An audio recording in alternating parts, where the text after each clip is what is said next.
তো দেখো গাইজ, রোজগার মতন আজকেও আমি বেরিয়েছি কাজে। তো কাজে বেরোনোর পথে দেখো আমার সঙ্গে যেটা হলো, মানে এত পরিমাণে কুয়াশা পড়েছে, সামনে কিচ্ছু দেখতে পাচ্ছি না ঠিক মতন।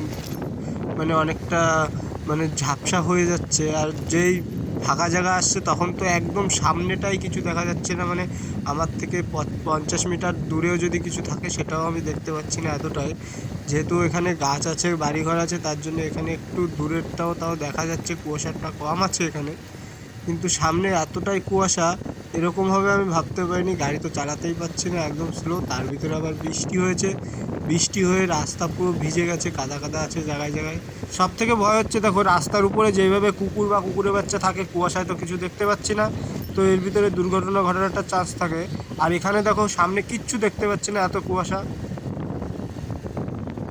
তো খুব রিক্সে গাড়ি চালাতে হচ্ছে। সামনে দেখো গাড়িটা আসছে, কতটা কাছে চলে আসার পরে দেখতে পাচ্ছি যে এখানে গাড়ি। বাড়ি থেকে যখন বেরিয়েছি তখনও এতটা কুয়াশা দেখিনি। সামনে যত আগাচ্ছি ততই দেখতে পাচ্ছি শুধু কুয়াশা আর কুয়াশা, পুরো কুয়াশায় ভরে গেছে। সামনের হেডলাইট প্লাস দুটি ইন্ডিকেটার জ্বালিয়ে তারপরেও যে অনেক সময় দেখছি সামনে লোক চলে আসছে, এরকম হচ্ছে। মানে খুব রিক্সে চালাতে হচ্ছে, নাহলে দূর থেকে কেউ দেখতেও পাচ্ছে না যে কোথায় গাড়ি বা গাড়ি আসছে কিনা। এভাবে মানে খুব খুব রিক্সে চালাচ্ছি গাড়িটি, অনেক স্লোভাবেও চালাচ্ছি দেখো। আর স্পিডও কম। তো বেশ কাজের ওখানে চলে আসছি, এখন তোমাদেরকে দেখাচ্ছি আমি লেবে গাড়ির থেকে। দেখো এ দেখো আমার প্যান্টের অবস্থা, প্যান্টে কুয়াশায় পুরো ভরে গেছে। তো ভিডিওটি এখানে আমি এন্ড করছি। ভিডিওটি ভালো লাগলে প্রচুর প্রচুর শেয়ার করবে, লাইক দেবে, কমেন্টস করবে। Okay bye.